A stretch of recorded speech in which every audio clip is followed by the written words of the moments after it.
ready to go. Let's go and see what we can do with this indicator and then find out how we can do this. Okay. So that is essentially how you make a universal indicator using cabbage juice. So purple cabbage juice. I see there is a comment that you did do this in the Q&A. That is fine. I just think that this is quite cool, and this is for our standard students as well as our premiums. So here we go.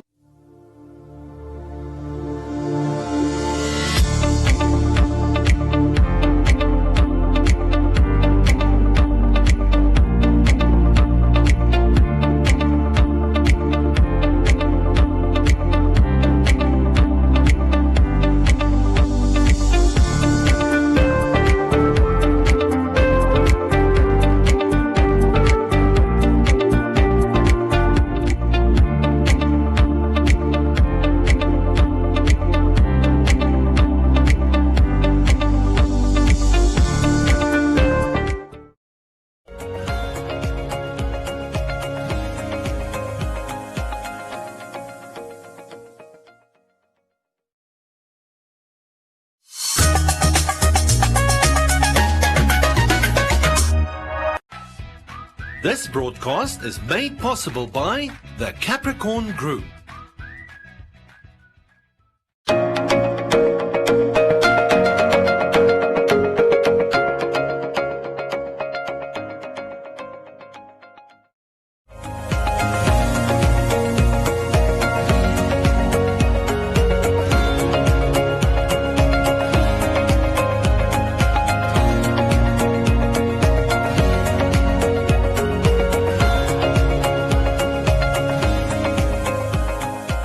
Right, grade 11s, we have to start with acids and bases.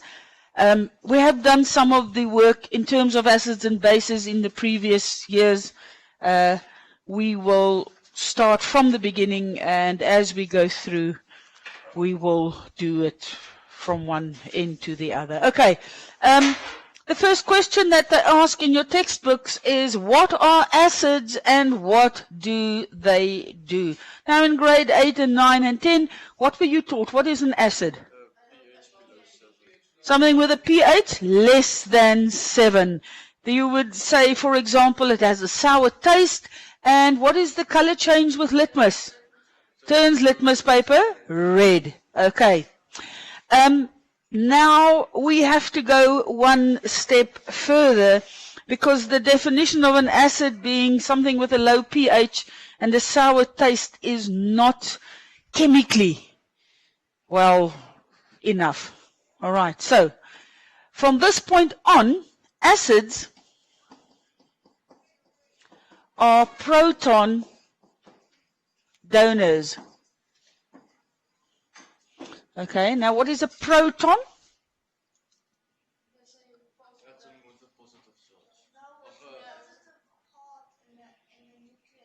Atoms are made up out of protons and neutrons. Now, in terms of this, okay, if I go and have a look at acids, hydrochloric acid, when I add it to water, it will form a hydrogen ion and a chloride ion. In terms of acids and bases, when I speak about a proton, I am referring to a hydrogen ion. Why? Hydrogen has got one proton and one electron. If it loses that electron, what are you left with? A proton. Are you with me? Okay, so acids, people, at this point, we have a new definition, is a proton donor. The proton being a hydrogen ion.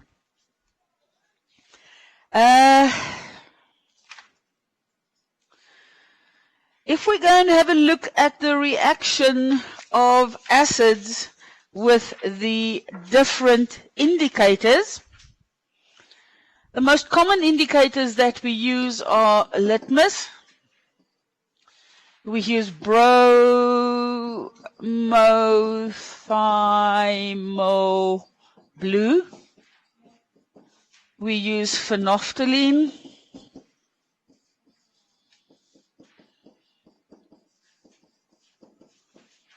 And we use methyl.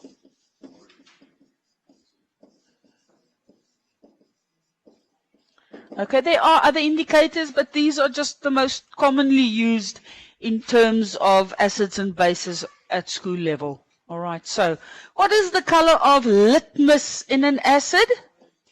It is red. We get two colors of litmus, blue and red litmus. If I take red litmus and I stick it into an acid, it will stay red. If I take blue litmus and I stick it into an acid, it turns red. Okay, so bromothiamyl blue is, why does my pen not want to write? I want to do that. Bromothiamyl blue in an acid is yellow. All right? Phenolphthalein in an acid is colorless. It looks like water. All right? No color. And methyl orange in an acid is red. Are you with me? The opposite then, if this is in an acid,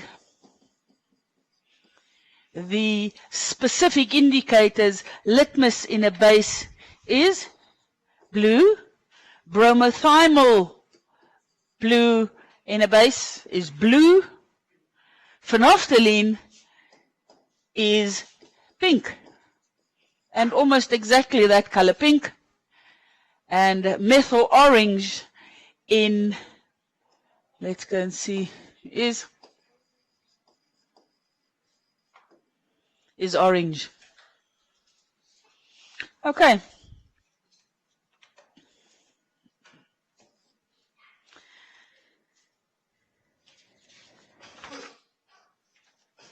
The next thing then that we must have a look at is the reactions of acids.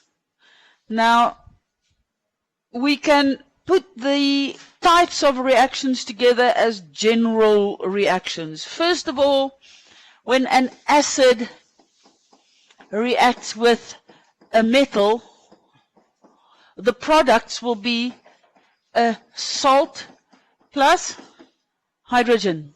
What is a salt?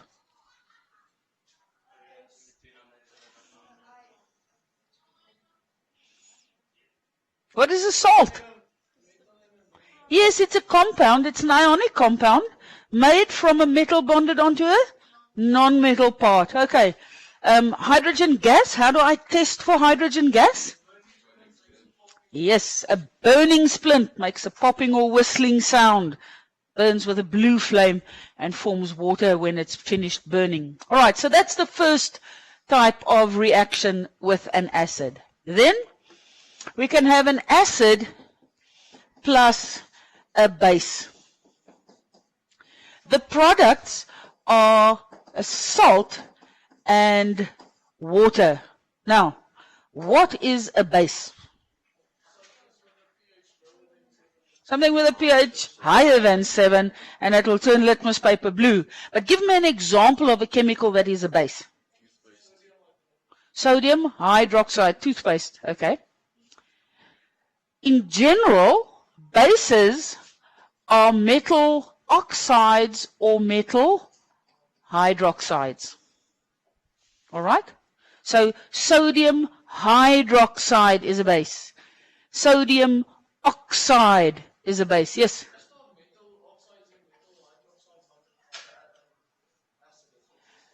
No, but some of them are not acidic or basic. They are neutral. Okay. Amphoteric can act. You get ones, amphoteric ones, that can act as both an acid and a base. I will come back to that in a while. Okay. But just technically speaking, for the general reactions, bases are metal oxides and metal hydroxides. And what other substance?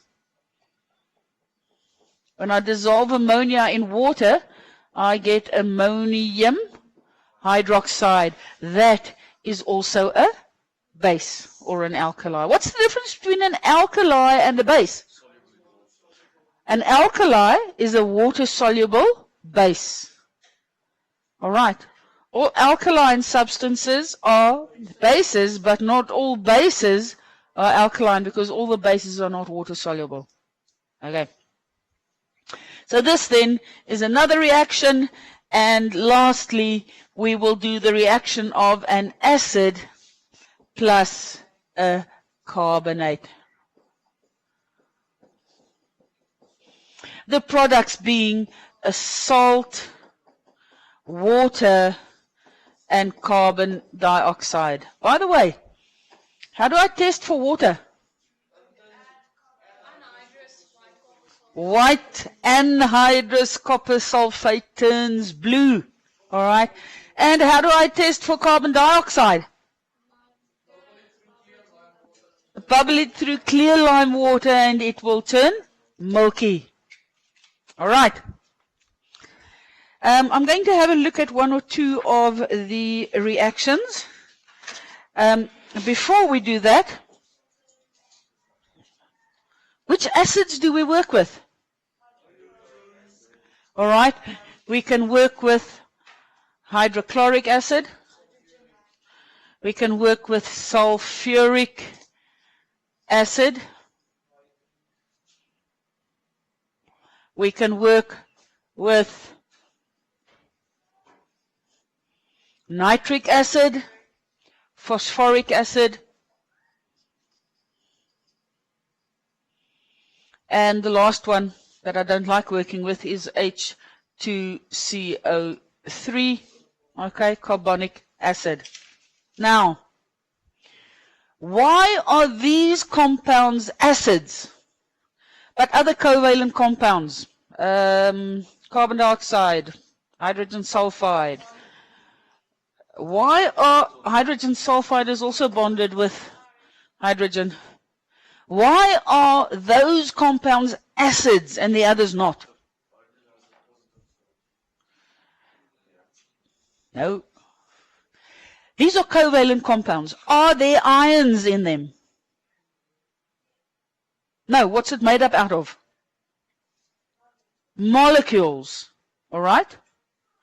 So, these compounds specifically are called acids because when we add water to them, they undergo a chemical reaction. If I take a concentrated acid and I dilute it with water, it becomes hot.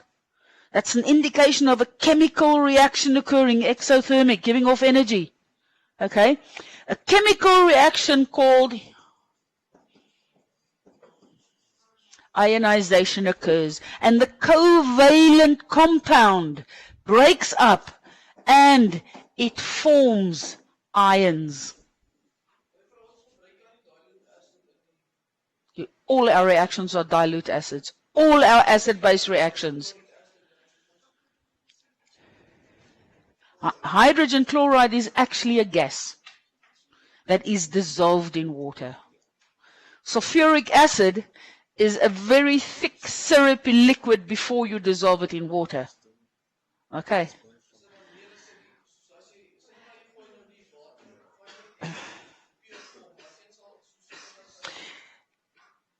It won't react like an acid if it's not ionized. Do you understand? All our acid-base reactions occur in water because it's needed for the ionization process that makes it the acid. Okay, so sulfuric acid will ionize and it will form 2 protons and a sulfate ion. Nitric acid will ionize and it will form a proton and a nitrate ion. Phosphoric acid will ionize. Carbonic acid will ionize. Do you understand? Yes.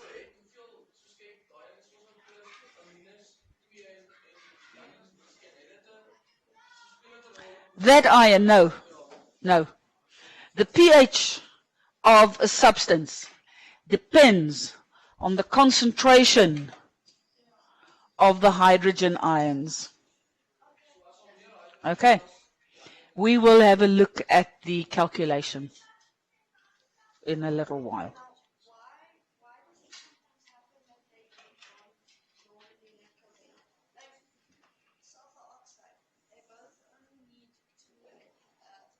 No, this is a special polyatomic ion group that is formed because it forms special types of bonds. It depends on how much energy is available when sulfur is burning to form sulfur dioxide or sulfur trioxide. And then if there is water, then it forms sulfate. Okay, it's specific chemical reactions. All right. Now, very important then, these covalent compounds are called acids because when we add them to water, they ionize, and when they ionize, they give off protons. What are acids? Acids are proton donors. If acids are proton donors, what would bases be? Yes, proton acceptors. Okay. I just want to do one or two of the chemical reactions. The first one was an acid plus a metal will give me a salt plus hydrogen. Okay, any one acid. Let's just start with hydrochloric acid. Which metal? Oh, aluminium's not a good choice. And copper is neither. Will copper react? Will gold react? Will silver react? No, why not? Some metals are more reactive than others. I won't add sodium either because that's going to react too violently, but zinc or magnesium will work fairly well at a manageable rate. So if I have zinc and I have hydrochloric acid, what salt will I get? Zinc chloride. Okay, so when my acid is hydrochloric acid, my salt is going to be a chloride. So I will get zinc chloride plus hydrogen gas. We need to balance it. One hydrogen, there I have two, so I will need two chlorines, one zinc. Now it is balanced. All right. Give me another acid. Which acid? Nitric acid, HNO3 plus, let's take magnesium. All right. What salt will I get? Yes, I will get magnesium nitrate because it's that plus that. But now there's a catch. How many bonding places does the nitrate polyatomic ion group have? One, because it only has one hydrogen. Do you see that? So what is this thing's formula going to be? How many bonding places does magnesium have? It has two. Yes. If magnesium has two bonding places and nitrate has one, I need... now it's on the... No, don't want to do that. Never mind. Okay. I will need one magnesium, but two nitrates. Are you all with me there? Okay. Plus hydrogen. Let's balance. One hydrogen. Two hydrogens. I will probably need two. How many nitrates? Two. How many nitrates? Two. One magnesium. Fixed up. All right. So, if the acid I was using was sulfuric acid, what type of a salt would I get? A sulfate. Sulfate. All right. Just hang it. Okay. I'll come. Yes, I'll show you now. Metal. Yes. Yes. Lithium. It will be manageable. Yeah. No.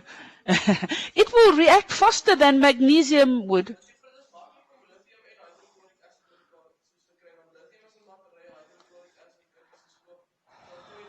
I don't want to know. Okay. If your acid is sulfuric acid, your salt is a sulfate. If your acid is phosphoric acid, your salt is a phosphate.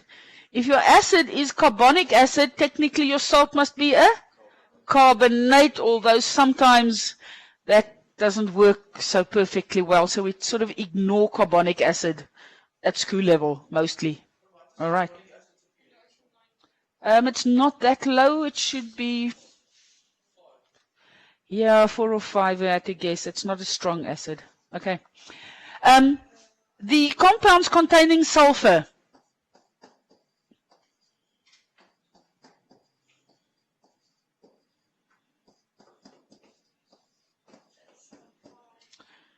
That is hydrogen sulfide,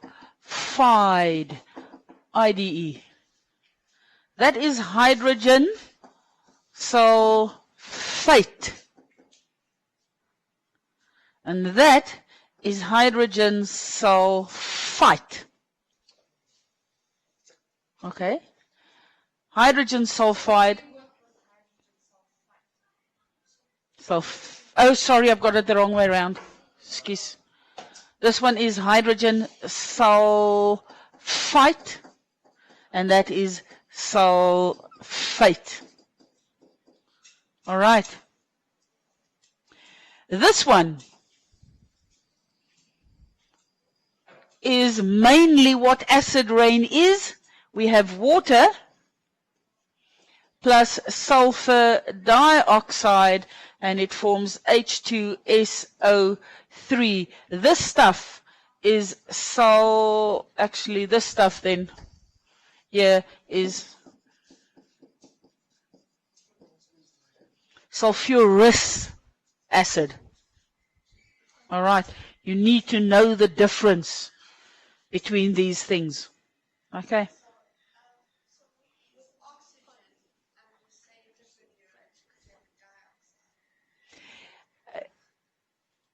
It depends. Carbon monoxide, carbon dioxide, yes, and carbonate. It's got to do with the oxidation state of the carbon. That can differ. Well, the name tells you, because you can't figure it from the formula, because carbon has got 4 bonding places, oxygen 2, so the simplest ratio should be 2 to 1 CO2. But we do get CO, carbon monoxide, so you need something to indicate how many oxygens, so mono. Okay, yeah. Because you can get nitrogen dioxide, nitrogen oxide, dinitrogen oxide, and nitrate. Do you understand? It's to differentiate between the different compounds. Okay, back to acids and bases. All right, we've had a look at the reaction of acids with metals. The next group that we have to have a look at is the reaction of an acid plus a base. The products, salt and water. How do I know I've got water? How do I test for water? Anhydrous white copper sulfate turns blue. All right. Any acid? Hydrochloric acid. Boring. What base? Sodium hydroxide. All right. So what salt will I get? Yes. Because my acid is a chloride, the salt must be a chloride, and the only other metal part is the sodium. So the salt is sodium chloride plus water. I need to balance. 1 hydrogen, 2 hydrogens. It's balanced, 2 hydrogens, 1 sodium, 1 chloride, 1 chloride. That one is balanced. Let's take phosphoric acid. And we make phosphoric acid react with, let's take calcium hydroxide. Why do I write it like that? 2 bonding places, hydroxide 1, so 1 calcium, but 2 hydroxides. What salt will I get? Yes, calcium phosphate. Now, calcium has got 2 bonding places. Phosphate has got 3 bonding places. So, I will need 3 calciums and 2 phosphates. Plus water, don't forget that. Now we need to balance. We can start with the hydrogens. There's 3 and here we have 2, so it gives me 5. So that messes you around a little bit, so just leave it. Go and look at phosphate. Does this phosphate group break up? No. So how many phosphates have I got on the left-hand side? 1. And on the right-hand side? 2. So I would probably need 2 there. Let's carry on. How many calciums have I got? 1 and over here? So I would probably need 3. Okay, now we can go back to the hydrogens and the oxygens. How many hydrogens have I got over there? 6 plus 6. So I have 12 hydrogens, so I would need? Are you with me? Okay. And I'm not going to count those oxygens because they're part of the phosphate. And we've done that. How many oxygens have I got? 6 oxygens. How many oxygens? 6. All right. All right. Okay, the next group of reactions is the reaction of an acid plus a carbonate. The products are a salt plus water plus carbon dioxide. Let's take sulfuric, calcium carbonate. What salt will I get? Calcium sulfate. My acid is sulfuric acid, the salt is a sulfate. So, calcium sulfate plus water and carbon dioxide. Don't forget them. They must be there. No. Okay, we can try and balance this one.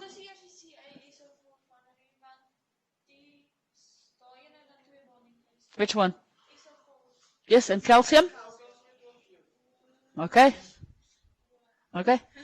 All right, so let's count 2 hydrogens. 2 hydrogens. Does the sulfate group break up? No. So I have 1 sulfate. I have 1 sulfate, 1 calcium, 1 calcium, 1 carbon, and 1, 2, 3 oxygens. All right? Let's do another one. Must I take hydrochloric? HCl plus, let's do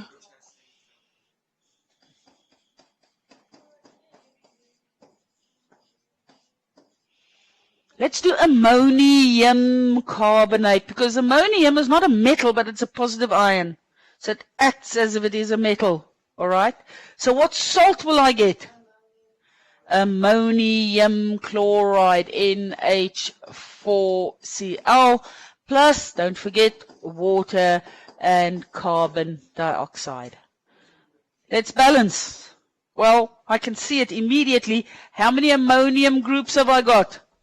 2. How many ammonium groups will I need? 2. Okay, now, how many chlorides have I got? I've got 2 there. I've only got 1 there. I will need 2. How many hydrogens? 2. Will I count these hydrogens? No, it's part of the ammonium group.